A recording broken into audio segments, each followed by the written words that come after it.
بسم الله الرحمن الرحيم. الحمد لله رب العالمين، والصلاة والسلام على أشرف المرسلين سيدنا محمد وعلى آله وصحبه وسلم أجمعين. سبحانك لا علم لنا إلا ما علمتنا إنك أنت العليم الحكيم. Dear colleagues, we are now discussing the issue of peritoneal and mesenteric imaging, which is considered the last topic in the series of abdominal imaging. And I will divide this talk into two parts because it is relatively long.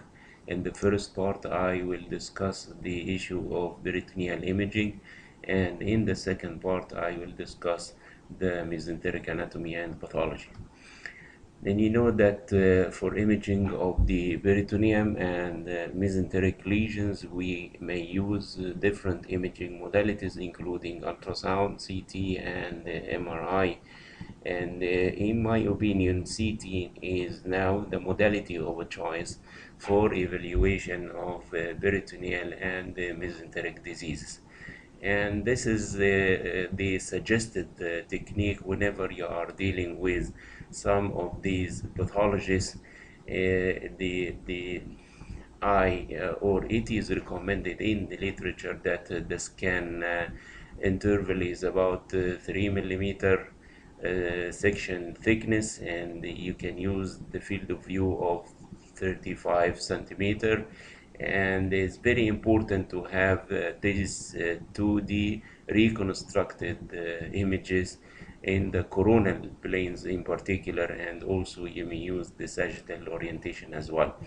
Of course, in many situations you need to inject intravenous contrast media in order to have a full anatomic details of the vascular anatomy and pathology in this area, which is very important for the diagnosis, as you will see. Now you know that the peritoneum is a serous membrane which is similar to the pleura and the pericardium, and the abdominal organs are either intraperitoneal or retroperitoneal in location. And it's important to know that the peritoneum and mesentery in most of the cases are not usually visualized in normal conditions. Then the peritoneum can be seen, and also the mesentery, whenever there is some pathology which produce some changes in the peritoneal or the mesenteric fat. And you can see in this example there is some abnormality here in the peritoneal fat.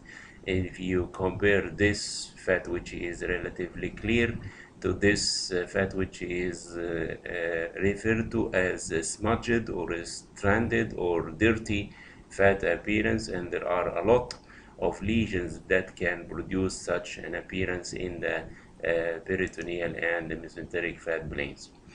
Then this sagittal diagram shows the intraperitoneal structures, and the peritoneal cavity is presented here in purple color, and these are the structures which are lying inside the peritoneal cavity. And you know the retroperitoneal structures are located posteriorly adjacent to the spine, and the space which is colored in yellow is known as the subperitoneal space, which is just some of the reflections of the peritoneal and mesenteric membranes. Then we have in intraperitoneal organs, which include the stomach, the spleen, the liver, the duodenal bulb, the jejunum, ileum, transverse colon, and the sigmoid colon. The extraperitoneal structures include the rest of the duodenal lobe, the cecum and the ascending colon, the descending colon, the pancreas, and the kidneys, which are of course located in the retroperitoneal area. Then there are some of the important definitions we should know in order to understand well the pathology going on in the peritoneum. The omentum is a peritoneal folds which are connected to the stomach. The lesser omentum is connected to the lesser curve of the stomach, while the greater omentum is connected to the greater curve of the stomach. Then the parietal peritoneum is the layer covers the abdominal wall. The visceral peritoneum is the layer of the peritoneum that covers the hollow and the solid viscera. It's almost similar to the pleura. The parietal pleura is against the chest wall, and the visceral pleura is covering the lung. Then we have said that the omentum is the fold that is related to the stomach.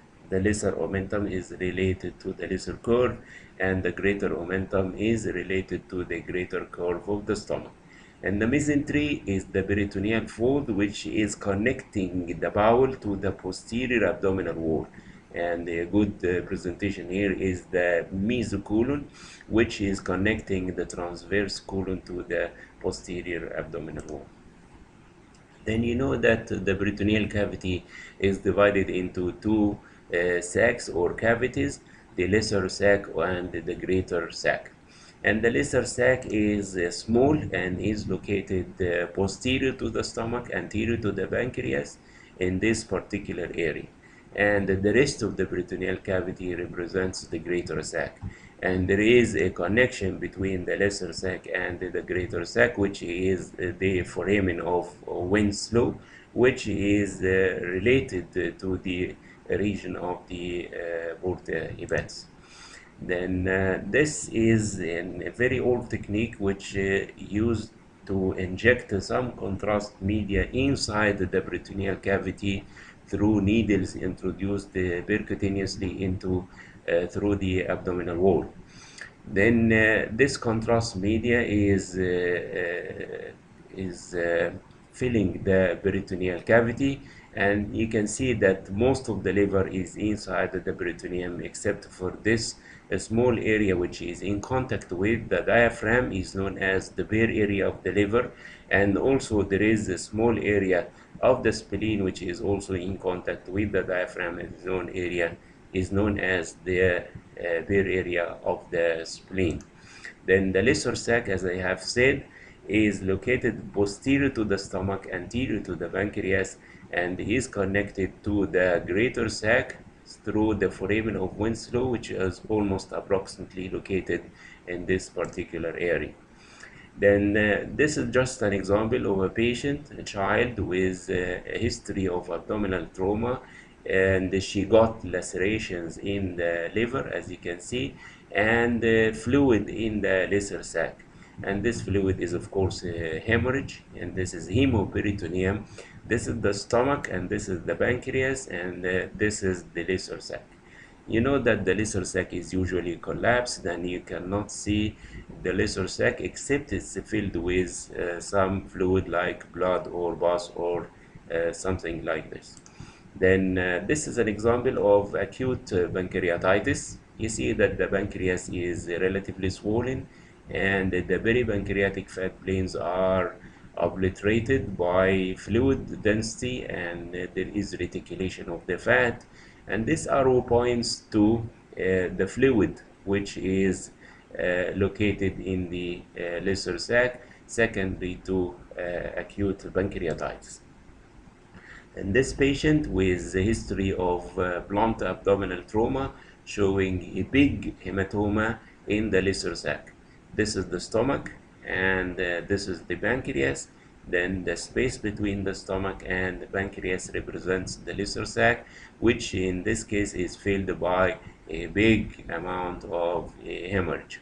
And also you can see this fluid around the liver, and this fluid around the spleen also represents hemorrhage, as I have mentioned in the lecture of abdominal trauma. Then what are the items that will be evaluated in this lecture? We are going to evaluate intraperitoneal fluids, peritoneal inflammations, peritoneal cysts and tumors. Then in the second part of my talk, we will cover the issue of mental and mesenteric lesions, and these include will include the rotational anomalies, vascular lesions, mesenteric panniculitis, missed foreign bodies, mesenteric cysts, malignant tumors, metastatic disease, and finally the issue of the pseudomyxoma peritoneal. Then intraperitoneal fluids will include simple fluid like ascites, blood, hemoperitoneum, pus, peritonitis, and also will say some words about intraperitoneal air or the pneumoperitoneum. Then ascites is accumulation of fluid in the peritoneal cavity, and you know that there are a lot of causes for this collection of fluids or this ascites, and one of the commonest causes is the liver cirrhosis, and of course renal failure, metastatic disease, peritoneal infections, ovarian neoplasms, trauma, surgery, and sometimes it is spontaneous. And this CT image obtained after contrast injection showed extensive esophageal varices, dilated tortuous collateral venous channels at the region of the gastroesophageal junction. The liver is cirrhotic and there is a good amount of ascites in the peritoneal cavity. Then this is a case of liver cirrhosis, splenomegaly, and the ascites within the peritoneal cavity.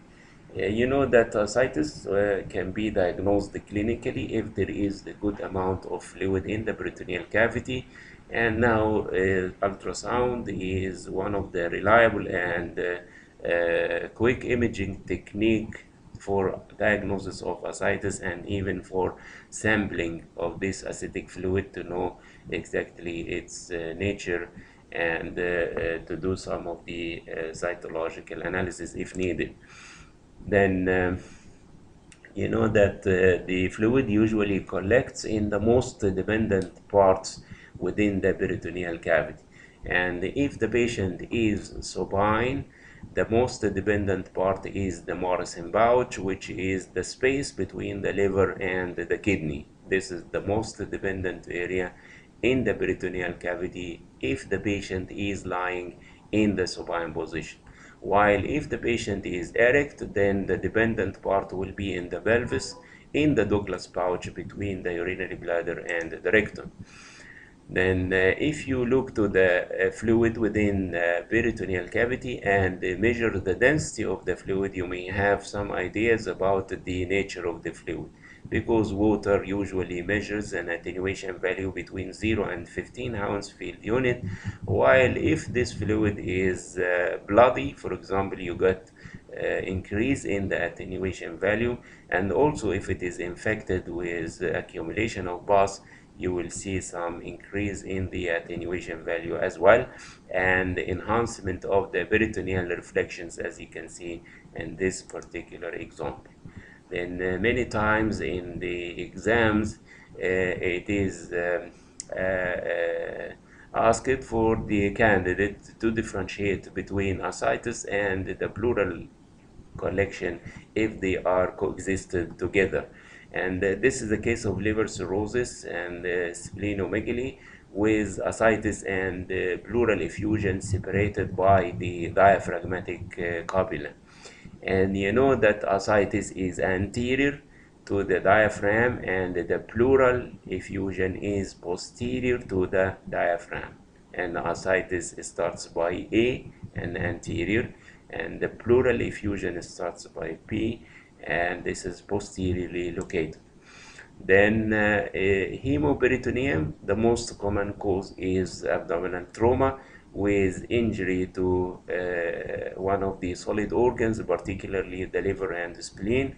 Also, hemoperitoneum may occur after surgery and sometimes may be spontaneous due to an uncontrolled use of oral of anticoagulant drugs. Then you see here there is some laceration in the spleen, and you got hemorrhage in the peritoneal cavity around the spleen and around the liver. And this finding, you can see that the hemorrhage adjacent to the spleen is more dense than hemorrhage adjacent to the liver, and this is known as the sentinel clot sign. And this sign entails that the hemorrhage near to the site of bleeding is more dense than the hemorrhage away from the site of bleeding. Then if you cannot see the laceration in the spleen, you can predict that the spleen is the origin of the hemorrhage, because the hematoma adjacent to the spleen is more dense than the hematoma adjacent to the liver.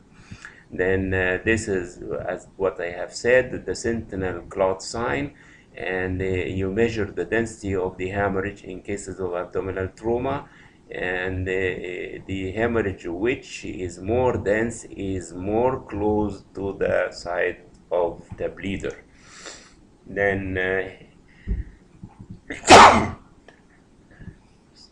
I'm sorry.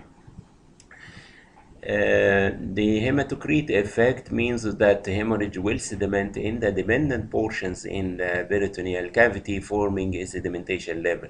And this is an example of hemoperitoneum, and you see the hyperdense blood which is sedimented posteriorly, forming this sedimentation level, which is known as the hematocrit effect. Then infection of the peritoneum by bacteria, granulomatous disease, and also chemical peritonitis can be occurred due to chemical irritation by contrast media or other material. Then inflammation of the peritoneal cavity will appear in imaging as thickened, enhanced peritoneal reflections, and the collection of multiple abscesses or pus within the peritoneal cavity. The causes of peritonitis include the perforated viscus, the trauma, recent surgery, laparoscopy, and other causes. And here is an example of peritonitis. You see that the peritoneum is thickened and enhanced. There is some fluid or pus within the peritoneal cavity, and these intestinal loops are amalgamated within the peritoneal inflammatory collection, and you can compare the peritonitis by, I'll show to you the normal appearance of the peritoneum. Also in this case, you see a good example of peritonitis. The peritoneal lining is thickened and enhanced. There is pus within the peritoneal cavity. Some is free and some is encysted to form an abscess collection, for example. Then you got the some sort of ileus of the intestinal loops. They are dilated with multiple air fluid levels because they are surrounded by inflammatory material. And whenever there is a collection of pus within the peritoneal cavity, you got a peritoneal abscess, and this is an example of a huge intraperitoneal abscess with air fluid level. And if you look carefully, you can see other abscesses in the retroperitoneal area as well. And this is also a peritoneal abscess, and you see there is thickening and enhancement of the abscess wall, and there is air fluid level inside the abscess cavity. And air can occur within the abscess either due to infection with gas forming organism or the communication between the abscess and the bowel. And this is also an intraperitoneal abscess. You see the thickened, enhanced wall of the abscess cavity and the air loculi inside the lesion. Then one of the causes of peritonitis is granulomatous infection, commonly in our countries like the TB peritonitis, and we have the three types of TB peritonitis. The wet type, which appears in the imaging as just accumulation of fluid within the peritoneal cavity. The fibrotic type will show some omental and mesenteric masses which are difficult to be differentiated from metastatic disease, for example, which is more common. Then the dry type will result in fibrous peritoneal thickening and contractions.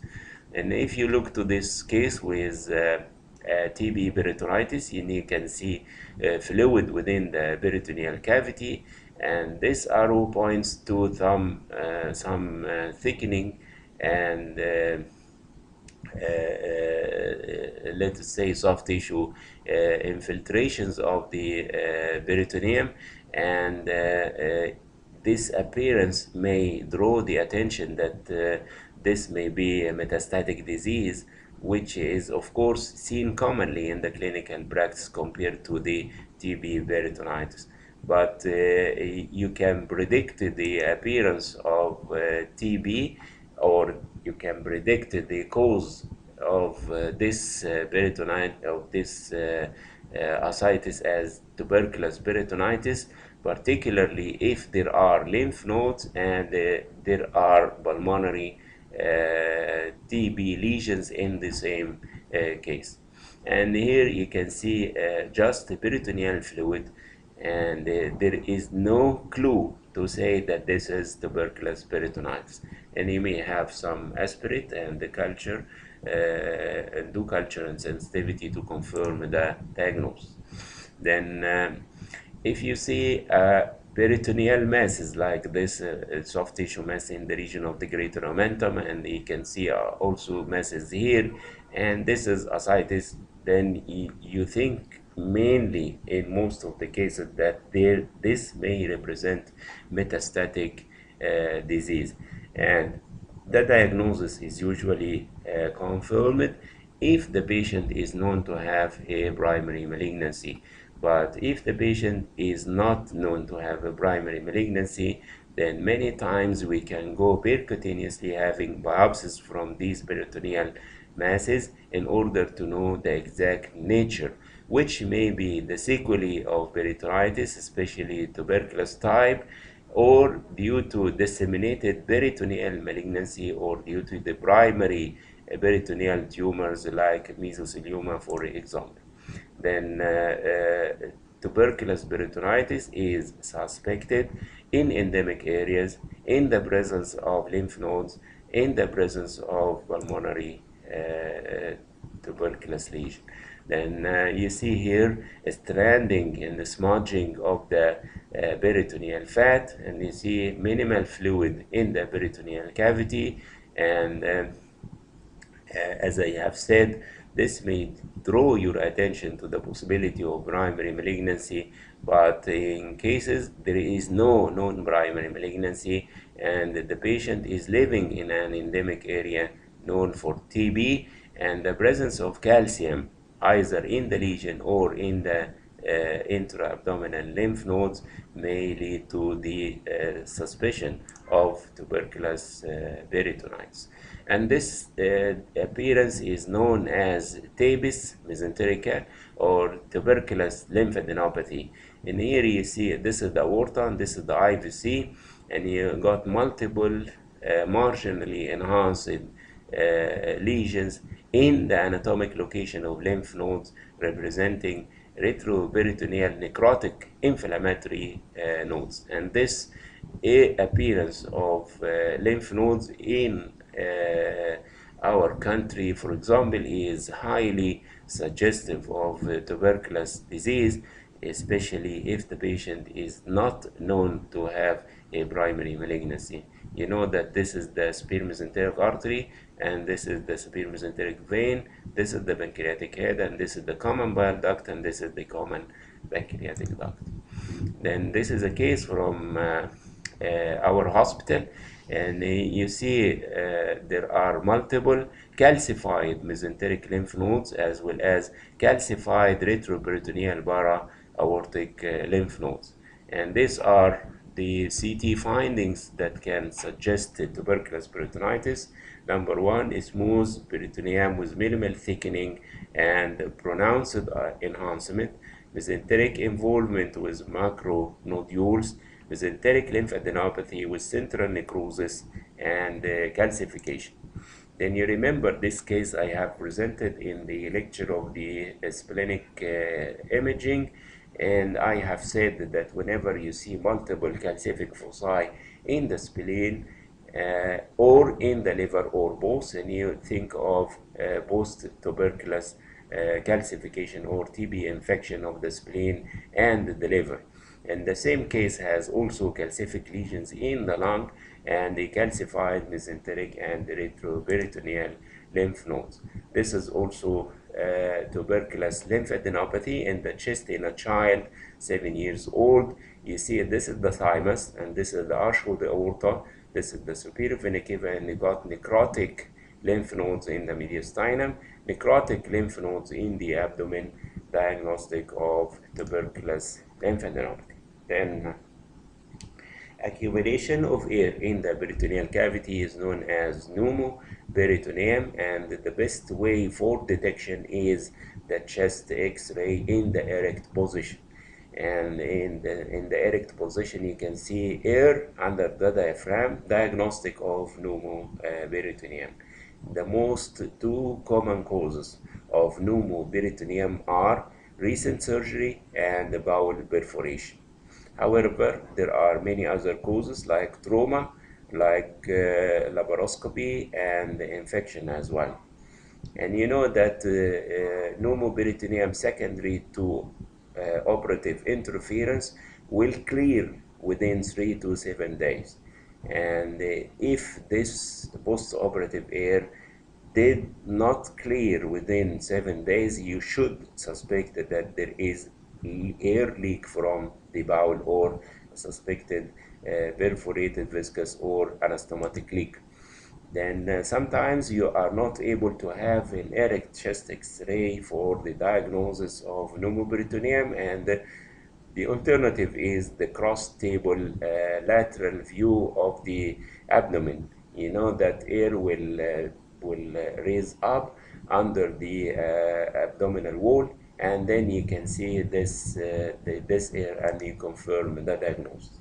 Then one of the signs that help you to diagnose pneumoperitoneum in the supine position is known as the regular sign.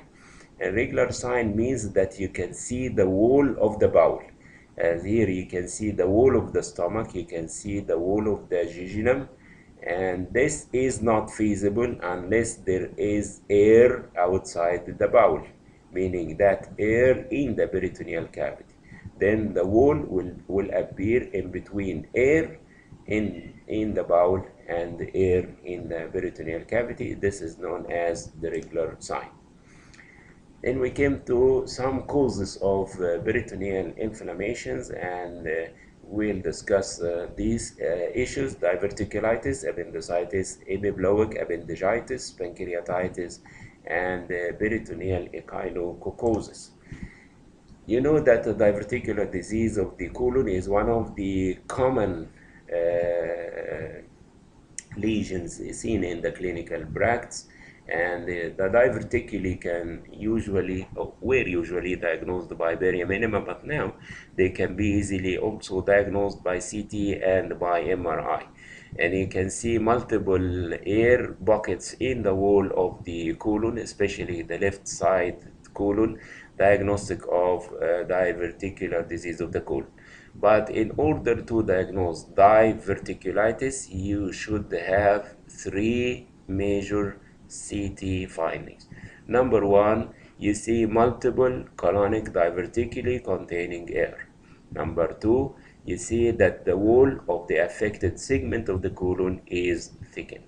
Number three, you look for the peritoneal fat adjacent to the affected colon. It will be stranded or smudged or reticulated. Then the three issues should be present for the diagnosis of diverticulitis. This is the this is the appearance of diverticular disease uncomplicated of the colon. You see multiple diverticular outpouching here. But in cases of diverticulitis, you see few diverticuli. You see that the colonic wall is thickened. This is seen here as narrowing of the colonic lumen. But of course, in the barium enema, you cannot see the stranded or the stranding of the pericolic fat.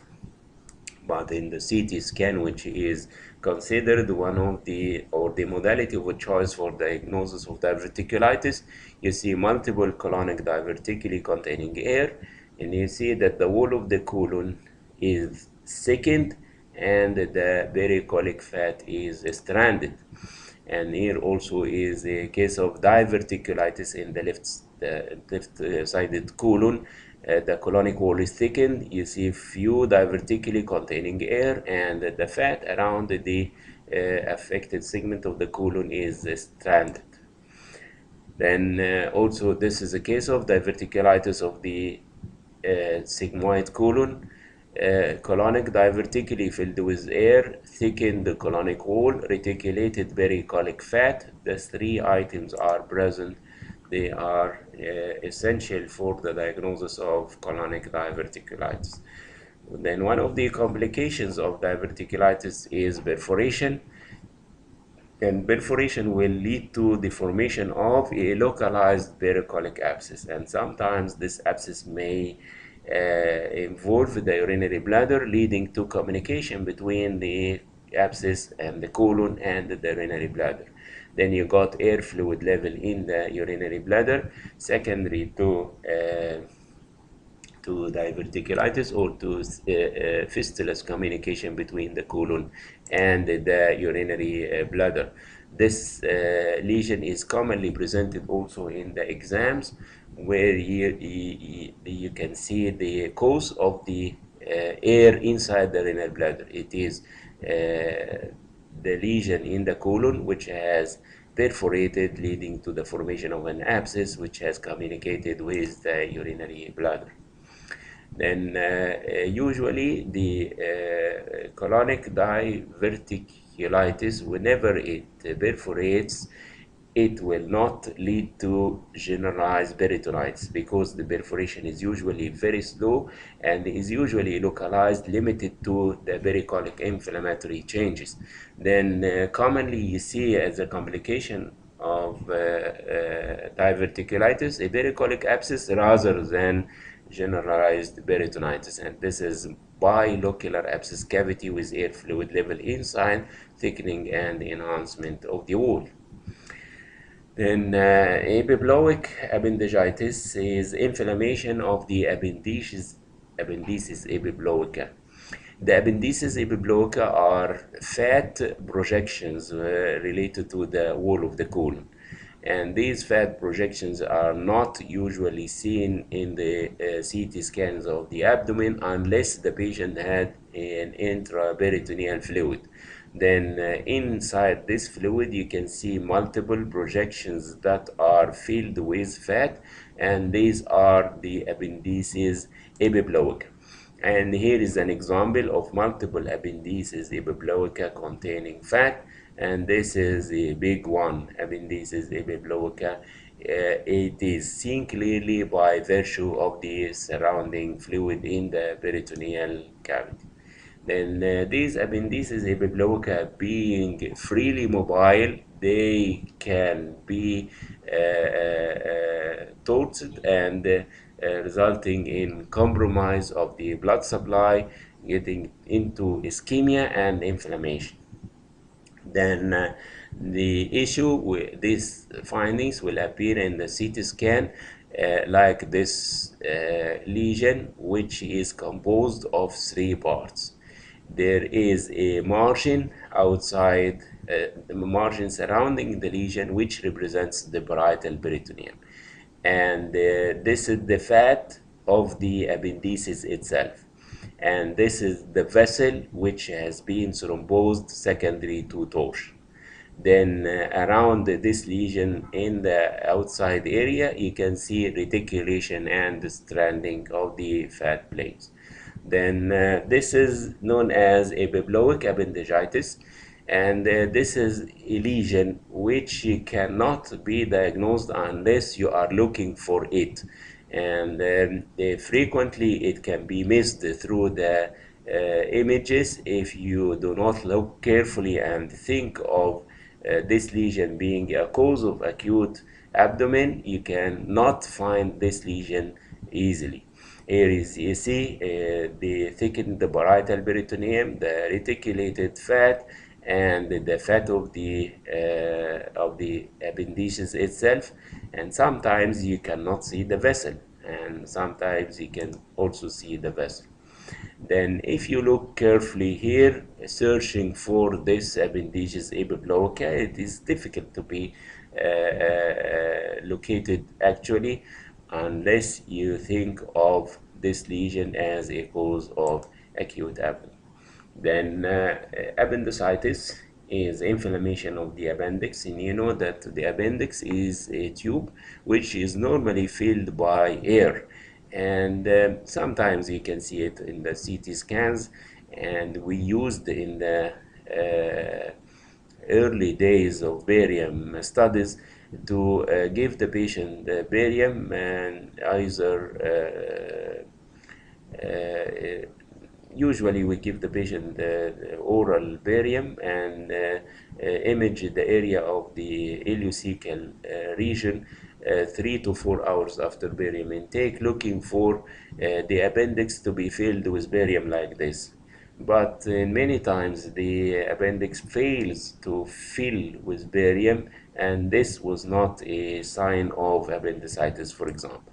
But you know that the major cause of appendicitis is obstruction by foreign body, by food residue, by tumor, and this obstruction will lead to increased intraluminal pressure inside the appendix, which will result in venous engorgement and arterial compromise, consequently with tissue ischemia. Then you got infarction and microperforation. Ultrasound is one of the good tools for diagnosis of acute appendicitis. And here you can see that the appendix is dilated, it is filled with fluid, the wall is edematous, and many times you can see this foreign body inside the appendix, which is known as appendicolith or fecolith. And this is considered the main cause for obstruction of the appendix resulting in acute appendicitis, and frequently it shows this characteristic posterior acoustic shadowing. As I have mentioned, there are other causes of obstruction of the appendix like parasites, primary and metastatic tumors. Then in the CT scan, you can see that this is the appendix, which is dilated, the wall is thickened, it is filled with fluid, and this calcified lesion represents the appendicolith, which is located at the neck of the appendix. And if you look carefully around the appendix, you can see a stranding of the fat planes. This is acute appendicitis by ultrasound, and this is the appendicolith, which is clearly seen inside the dilated fluid-filled appendix. And sometimes you cannot see this appendicolith, but you see that the appendix is here, it's dilated, the wall is thickened, and it is filled with fluid with reticulation of the periappendiceal fat. Actually, you need the help of the clinical data in order to suspect that this may represent the appendicitis. Sometimes there is perforation of the appendix leading to the formation of an abscess in the appendicular area or in the right iliac fossa. And in this abscess, you can see the appendicolith, which was the cause of obstruction of the appendix and later on perforation. Then you are sure that this abscess is of appendicular origin. As I have mentioned in the lecture of pancreatic imaging, that after pancreatitis you got fluid collection in the region of the pancreas, which is known as the pseudopancreatic cyst. And this pseudopancreatic cyst may be secondary infected, resulting in pancreatic abscess. And I have said that in order to differentiate between the pseudocyst and the abscess, there should be some air inside the collection to predict the nature of being an abscess. And also I have said that this air is not frequently seen inside the lesion, And if you cannot see air, you are not able to distinguish between abscess and pseudocyst in spite of the clinical data. And frequently we put a percutaneous needle or catheter in the collection and got some fluid for analysis. Then you know that a hydatid disease can affect the liver. I have explained this in details in the lecture of hepatic imaging, and also can affect the pancreas, the spleen, and also I give some hints about this in the splenic imaging lecture. And sometimes this hydatid disease can occur in the peritoneum. And the peritoneal echinococcoses are usually secondary to rupture of a hepatic hydatid cyst into the peritoneal cavity. And this may be a spontaneous rupture or during surgery attempting to remove this hydatid cyst. Then you got the spread of the hydatid disease into the peritoneal cavity, resulting in multiple cystic fluid-filled structures having the same criteria of hydatid disease, which include mural calcium in some cases, floating shadows in some cases, and cysts, daughter cysts within a larger cyst in some other cases. Then this is a case of peritoneal echinococcoses, and you got too many cystic lesions with some internal daughter cysts and a small cyst in between representing multiple hydatid disease. And this is also peritoneal hydatidosis, and you got too many hydatid diseases in the peritoneal cavity. And of course this is a surgical indication for removal of these hydatid diseases, the hydatid cysts from the peritoneal cavity. And this is also a case of peritoneal echinococcoses, and you can see the surgical removal of too many hydatid cysts from the peritoneal cavity, and these are the lesions scattered within the peritoneal cavity. هذا وبالله التوفيق والحمد لله رب العالمين.